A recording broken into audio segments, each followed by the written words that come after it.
Hutao is the EXODIA of Genshin Impact, have the potential to be powerful, but you have to satisfy a difficult requirement to get there.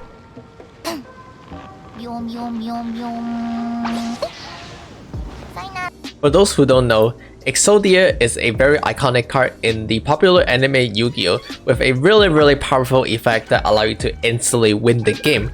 However, in order to achieve that power, you must first fulfill the difficult requirement of drawing all 5 pieces of EXODIA, and that precisely is what Hutao is. By the way, if you learned something from this video or if you liked the video, please be sure to leave a like and subscribe because apparently telling people to do that is a thing. Let's start with the basic. Hutao basic output method involved spamming charge attack during her elemental skill form. Hutao elemental skill form costs 30% current HP to activate and will infuse your weapon with pyro. Additionally, your charge attack will also come out much faster. Now, Hutao charge attack have much higher ratio than her normal attack, but additionally, interestingly enough, is that Hutao charge attack do not have ICD or internal cooldown. Normally, Vaporize or Melt of reaction have a cooldown. You see here, I start with a Vaporize reaction, and then the next 2 attack I'm unable to Vaporize because it is still on cooldown, and then finally, after about 1 second later, I can Vaporize again. In another word, normally you're unable to Vaporize the same type of attack consecutively. However, this is not true with Hutao charge attack. Hutao's charge attack actually do not have any sort of internal cooldown in it, meaning that as long as you have enough hydro, you can actually Vaporize every single one of her charge attack. Note that this only applies to her charge attack, her normal attack is still restricted by this ICD. Hutao charge attack will also go through the enemy, however often put you too far away, and as you can see at this point, my next normal attack will miss, but the charge attack does put me back directly in front of the enemy. Know that you cannot charge attack through big enemies such as the Rune Guard. With that in mind, we introduce the jump cancel, which is to input a jump command immediately after you perform a charge attack. This allows you to regain control earlier, allows you to reposition easier, as well as maintain your camera angle. You can achieve a faster, easier version of this by using the dash instead. However, because dashes and charge attack both cost stamina, at this moment you can see that I ran out of stamina to perform charge attack. Finally, when playing Hutao, avoid using dash to reposition or to dodge attack, instead rely on charge attack for those actions. I also want to call out that Hutao have absolutely 0 AoE potential. Here you can see that I have the 2 monsters lined up perfectly for my charge attack to go through both of them. However, at the end, the auto-targeting decided to go a different direction, and well, I wasn't able to hit both of them anymore. Let's quickly go over Hutao Burst as well. Hutao Burst does really high burst damage, and even higher when you're low HP. Low HP meaning that you're under 50% or more. Additionally, it also regenerates you a portion of your maximum HP depending on how many enemy you hit. Personally, I'll just cast this skill off cooldown. You don't really have to worry about doing more damage when you're low or regenerating more when you're hitting more enemy, just cast it when it's off cooldown. Although do make sure that you are in your elemental skill form before you cast it. Alright, well, now that we know how to play her, at this point we got to ask the ultimate question. How much damage does Hutao do? And let's compare it with our best pyro DPS so far, Diluc. And oh my goodness, everybody calm down. But yes, when I first saw the number after I calculated them, I jumped as well. It turned out that Hutao, at the most optimal wise, you can actually get more than double, close to triple of the Diluc damage. Now keep in mind that this graph is 9 seconds worth of DPS, which is exactly how long Hutao's elemental skill form lasts. This graph assumes a lot of optimal scenario for Hutao, like being under 50% all the time, as well as being able to get a lot of charge attack in. Finally, it is not fair to Diluc to only compare 9 seconds worth of DPS because Hutao damage drops significantly after she exits her elemental skill form, and for Diluc, he can keep hitting the monster and catch up in damage. Once I scale this to 20 seconds, you can see that Diluc damage is able to catch up, although Hutao still pull ahead by a slight amount. And if I take away one charge attack from Hutao, they are basically equivalent. At the end of the day, I would say Hutao and Diluc does very similar DPS. It's not like Hutao just completely blow Diluc off the water. However, Hutao naturally being a more burst-orientated DPS just offer a lot more advantage. One primary example is of course fighting Fatigue Agent. If you can burst them down before they shield up, then you don't have to worry about the shield at all. And Hutao with her insane burst does this so well. Or when you're fighting against the cube where there's a lot less wind to the DPS, then again here, burst is gonna be a lot better.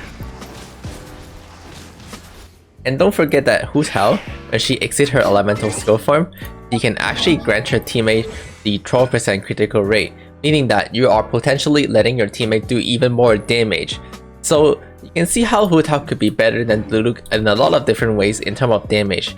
However, remember at the beginning of the video, I said that she is Exodia. Now that you know how she's powerful, let's talk about the drawback. The first one, of course, is Hutao's extremely high skill requirement. From animation cancel to stamina management to HP management, there's just a lot in Hutao. Especially with how auto-targeting works, sometimes you might not even go the direction you want to go as seen in here. Now keep in mind that skill expression is relative. Something that is easy for you might be difficult and uncomfortable for the player next to you. So when we say Hutao is extremely difficult, we talk about in relative strength to the average Genshin character. For example, Diluc, who all you have to do is just swing your sword like this, and you're good to go.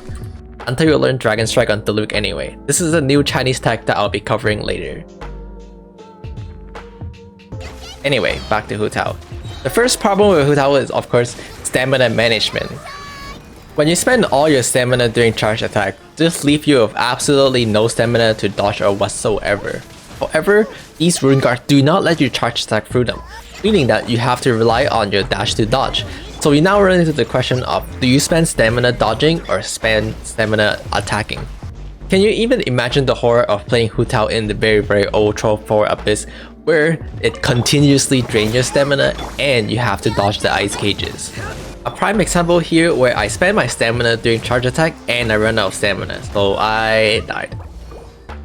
Luckily for you, MiHoYo also have a solution for you, and that is Constellation 1 allow you to do 0 stamina charge attack.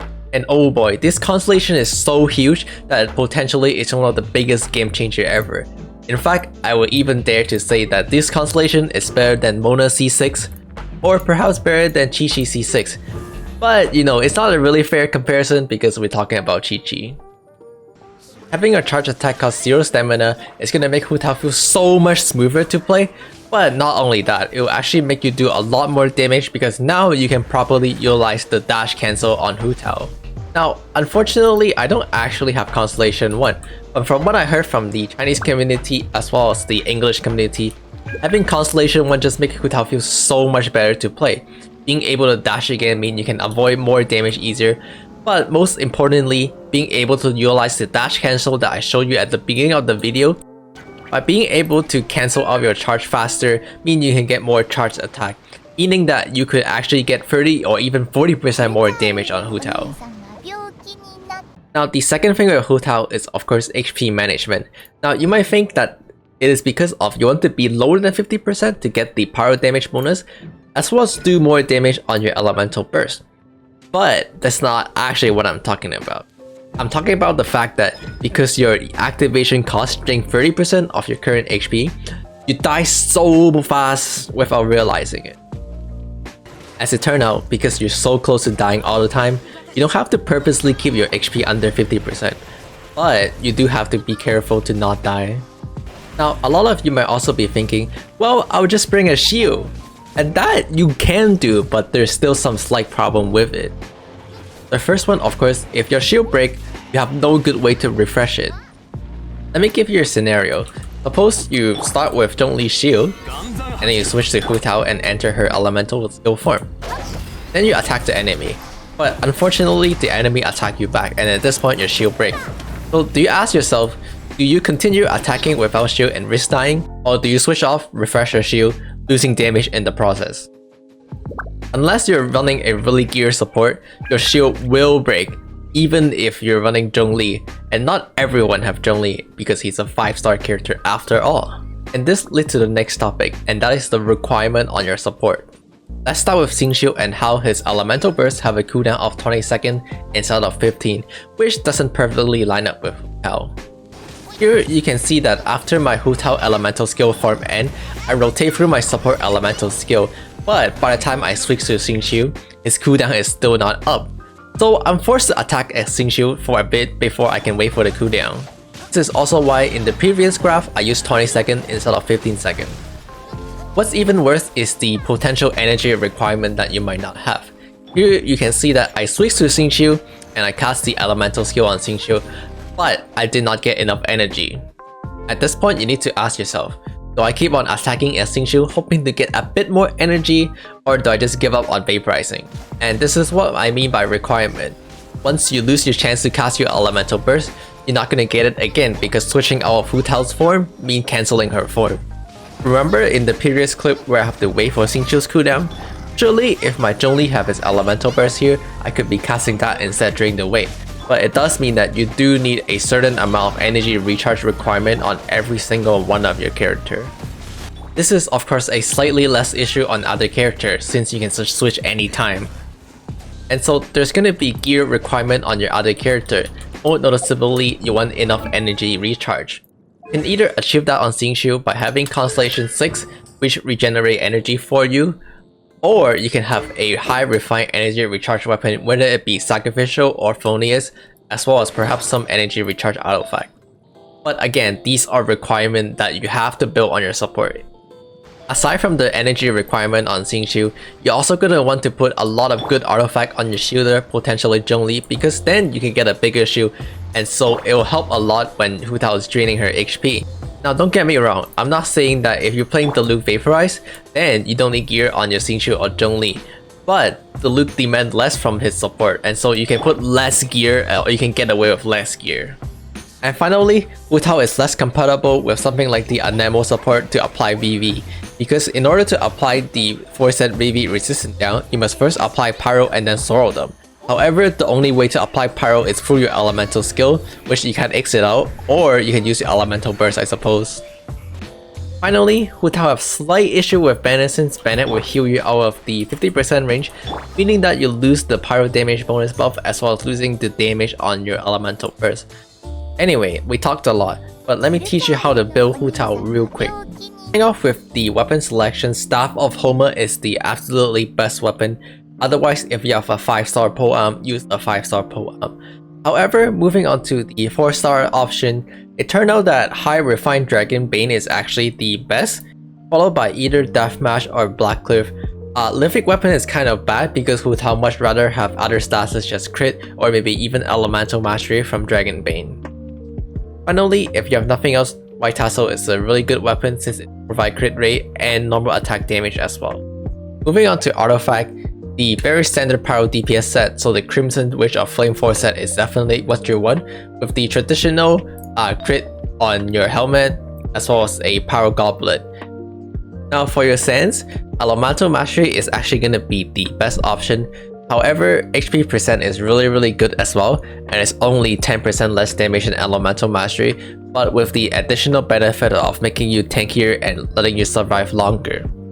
In terms of HP sense versus attack sense, if your talents is level 6 or higher, then HP sense will always result in more damage. But something to call out is that HP sense is not significantly better than attack sense, so if you have a really good attack sense, then you could actually still use your attack sense and you'll be fine. Although once again, HP sense do provide you with extra survivability as well. Something to call out is that your other character would much rather have attack percent or even elemental mastery than HP percent. So if you have other character that you're looking to play, maybe attack percent or elemental mastery is a much better option than HP percent unless you're fully invested into Hutao. In terms of substat, crit rate and crit damage always come first, 1:2 ratio as always. However, for the third stat, if you're running elemental mastery, then you actually should be looking for HP percent. And likewise, if you're running HP sense, you should be looking for elemental mastery. And finally, nothing else better, attack percent is fine as well. In terms of talent, a normal attack first, and then followed by your elemental skill, and finally your elemental burst. Moving on for team composition, right here is the most basic team composition for Hutao involving only 4-star support. Xingqiu is a must-have in any team composition because he provides really good vaporize reaction.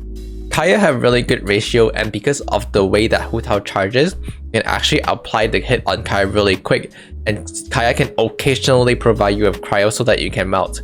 However, do know that you cannot melt 100% of the hit, and that's why you still need both Xingqiu and Xia. For your final slot, Diona is the best option actually because Diona provide you a shield as well as heal.